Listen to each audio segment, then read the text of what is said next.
Selamat datang di Novella Channel. Terima kasih sudah mampir di Novella Channel. Bantu untuk klik tombol subscribe dan like untuk berkembangnya channel ini. Dan jangan lupa untuk nyalakan loncengnya agar selalu mendapatkan notifikasi terbaru dari Novella Channel. Silahkan menikmati cerita novel favorit Anda. Mari kita lanjutkan kembali kisah novel Nathan Lewis, Kultivator Sang Dewi. Episode 81, bersama Novella Channel. Selamat mendengarkan.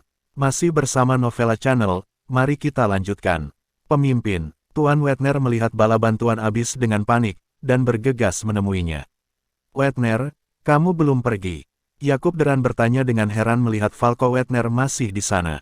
Pemimpin, Tuan Nathan berkata bahwa Hugo Bau tidak mungkin menyembuhkan penyakit putramu. Dia juga mengatakan bahwa kamu akan keluar untuk memohon padanya dalam 10 menit, dan sekarang kamu telah keluar. Falco Wetner mengikuti Yakub Deran dan berkata, pada saat ini, Yakub Deran memperhatikan Nathan Lewis yang sedang duduk di sofa sambil minum teh, tetapi sekarang Yakub Deran sedang tidak ingin memarahi Nathan Lewis, yang paling dia khawatirkan adalah putranya. Tuan Bao, apa yang terjadi pada anak saya? Cacing apa itu dan mengapa keluar dari mulut anak saya? Anda cepat menyelamatkan anak saya. Yakub Deran berjalan ke arah Hugo Bau dan bertanya. Hugo Bau tampak malu. Seluruh wajahnya terdistorsi, belum lagi betapa jeleknya dia. Baru saja, jika dia mengatakan bahwa tidak ada cara untuk menyelamatkannya, akankah Yakub Deran melepaskannya? Kamu tidak perlu memohon padanya. Dia tidak memiliki kemampuan untuk menyelamatkan putramu. Jika dia memiliki kemampuan, dia tidak akan keluar dalam kekacauan seperti itu. Nathan Lewis, yang sedang duduk di sofa, berkata. Yakub Deran menoleh untuk melihat Nathan Lewis. Meskipun dia tidak terlalu mempercayai Nathan Lewis, lagi pula, Nathan Lewis masih terlalu muda, tetapi pada saat ini, dia harus mempercayainya, jadi dia bertanya kepada Nathan Lewis, bisakah Tuan Nathan menyelamatkan anakku? Aku sudah lama mengatakan bahwa itu bisa diselamatkan, tetapi kamu tidak percaya padaku. Kata Nathan Lewis datar. Singkatnya, Yakub Deran langsung merasa malu, seolah-olah dia telah menjatuhkan sebotol 5 rasa di dalam hatinya, dan dia tidak tahu bagaimana menggambarkannya. Tuan Nathan, pemimpinnya juga ditipu oleh Hugo Bau itu.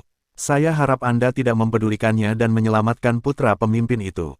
Falco Wetner takut Nathan Lewis akan marah karena apa yang baru saja terjadi, dan tidak akan menyelamatkannya, jadi dia membujuknya. Oke, Nathan Lewis mengesampingkan cangkir tehnya, lalu berdiri. Nak, kamu berpura-pura menjadi apa? Apakah kamu tahu apa yang ditanam oleh tubuh putra pemimpin? Apa yang kamu katakan adalah dia rusak mental dan ketakutan.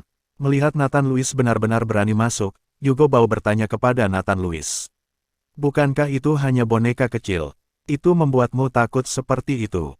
Kamu juga layak disebut Master Sihir nomor 1 di China dan Hong Kong. Saya pikir itu hampir sama dengan Master Pembohong nomor 1 di China dan Hong Kong. Sudut mulut Nathan Lewis berkedut tersenyum menghina. Ketika Nathan Lewis mengatakan ini, Hugo Bau sangat marah dan berkata, cacing boneka kecil. Anda akan tahu apakah itu cacing boneka kecil saat Anda melihatnya. Apakah Anda tahu bahwa cacing boneka adalah serangga paling beracun di desa Miao? Memanipulasi pikiran orang-orang, jika kamu masuk seperti ini, kamu akan segera menjadi boneka. Nathan Lewis tersenyum, mengabaikan Hugo Bau. Dia membunuh ratusan serangga boneka di lembah Girong, bagaimana mungkin dia tidak mengetahui hal ini? Serangga boneka itu menakutkan di mata orang lain, tapi di mata Nathan Lewis, mereka tidak berbeda dengan serangga biasa. Tapi tepat ketika Nathan Lewis hendak membuka pintu kamar tidur, Hugo Bau bersembunyi di belakang Nathan Lewis dengan ketakutan. Master Sihir nomor 1 yang agung di China dan Hong Kong, sekarang dalam keadaan ini, benar-benar konyol. Saat ini, Yakub Deran sangat kecewa melihat Hugo Bau seperti itu. Memikirkan betapa hormatnya dia kepada Hugo Bau barusan, tapi dia sama sekali tidak mempercayai Nathan Lewis, Yakub Deran merasa semakin malu. Nathan Lewis membuka pintu, dan kabut hitam keluar. Sebelum Nathan Lewis bisa memasuki pintu, bayangan hitam keluar. Falco Wetner buru-buru melindungi Yakub Deran, sementara Hugo Bau menarik Zolan Chou kembali dengan cepat. Hanya Nathan Lewis yang tetap tidak bergerak. Melihat bayangan hitam itu tiba-tiba keluar, Nathan Lewis mengulurkan tangannya dan meraih bayangan hitam itu. Ketika kabut hitam menghilang, semua orang melihat pada saat ini bahwa yang dipegang Nathan Lewis adalah Lucas Duran. Pada saat ini, mata Lucas Duran merah dan wajahnya sangat ganas, dan dia terus mengulurkan tangan untuk meraih Nathan Lewis. Masih bersama Novella Channel, mari kita lanjutkan. Lucas, Yakub Duran melihat bahwa Nathan Lewis telah menangkap putranya, jadi dia buru-buru berteriak 2 kali. Dan Nathan Lewis memandangi Lucas Duran yang tertangkap, dan dia akan menamparkan kepala Lucas Duran dengan telapak tangannya. Tetapi pada saat ini, Lucas Duran, yang memiliki wajah ganas dan mata merah, kembali normal, dia memandang Nathan Lewis seperti orang normal, dengan ketakutan di matanya. "Ayah, selamatkan aku!" Lucas Duran tiba-tiba berteriak pada Yakub Duran. Yakub Duran melihat bahwa Lucas Duran pulih, tetapi Nathan Lewis masih tidak melepaskannya, dan ingin menamparkan kepala Lucas Duran dengan telapak tangannya, dan segera berkata dengan cemas, "Hentikan, hentikan." Seperti yang dikatakan Yakub Duran, dia menabrak ke Nathan Lewis dengan keras. Tubuhnya memukul Nathan Lewis pergi, dan kemudian memeluk Lucas Duran dengan erat. Nak, kamu akhirnya sembuh, akhirnya sembuh." "Ayah, apa yang terjadi? Aku takut. Lucas Duran gemetar. Tidak apa-apa, jangan takut. Dengan ayah di sini, tidak ada yang bisa menyakitimu." Yakub Duran menatap Lucas dengan penuh semangat, menangis.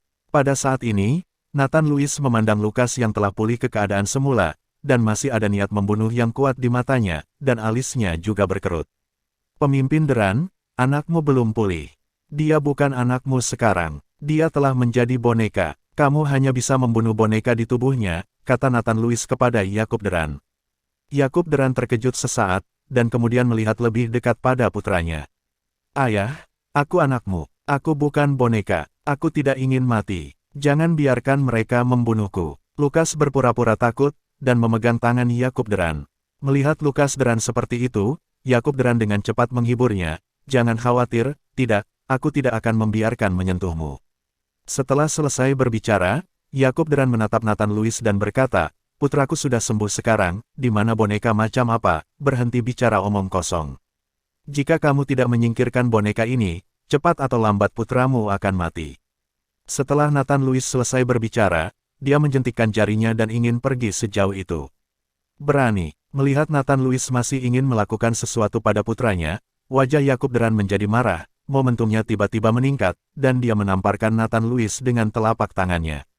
Orang harus tahu bahwa Yakub Duran telah mencapai prestasi besar dalam pertempuran, dan kekuatannya sendiri tidak buruk. Telapak tangan ini memiliki suara yang menembus udara, dan itu sangat kuat. Nathan Lewis tidak takut dengan telapak tangan Yakub Duran. Tetapi dia tidak ingin bertarung dengan Yakub Duran, jadi dia hanya bisa mundur dan menghindar dari telapak tangan. "Tuan Nathan, ada apa?" Falco Wetner buru-buru bertanya pada Nathan Lewis. Jelas melihat bahwa Lucas sudah sembuh, mengapa Nathan Lewis masih mengatakan bahwa Lucas belum sembuh, dan masih dikendalikan oleh semacam boneka. Nathan Lewis tidak mengikuti penjelasan Tuan Wetner, tetapi melihat Yakub Duran, dan melanjutkan, "Putramu baru saja dimanipulasi oleh seseorang, jangan biarkan dia tertipu, jika tidak, kamu akan mendapat masalah besar." Nathan Lewis tahu, seseorang memberi Lucas boneka, itu pasti karena identitas Lucas. Anda harus tahu bahwa boneka ini berbeda dari cacing gu, jauh lebih berharga daripada cacing gu. Tidak ada yang akan dengan mudah menggunakan boneka untuk mengendalikan orang biasa.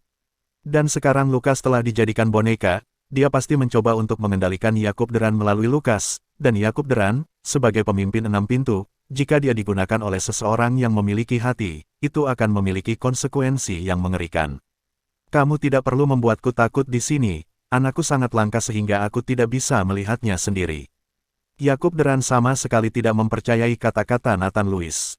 Setelah dia selesai berbicara, dia menatap Hugo Bao dan berkata, "Tuan Bao, datang dan bantu saya melihat, anak saya apakah dia baik-baik saja." Melihat ini, Hugo Bao buru-buru mengangguk dan melangkah maju, dengan lambaian satu tangan, semburan cahaya merah menyelimuti Lucas Duran, dan setelah beberapa saat cahaya merah menghilang, dan Lucas seperti normal. Terima kasih sudah mampir di Novella Channel. Bantu untuk klik tombol subscribe dan like-nya untuk berkembangnya channel ini. Novella Channel akan memberikan lebih banyak lagi cerita novel yang lainnya dalam versi audio.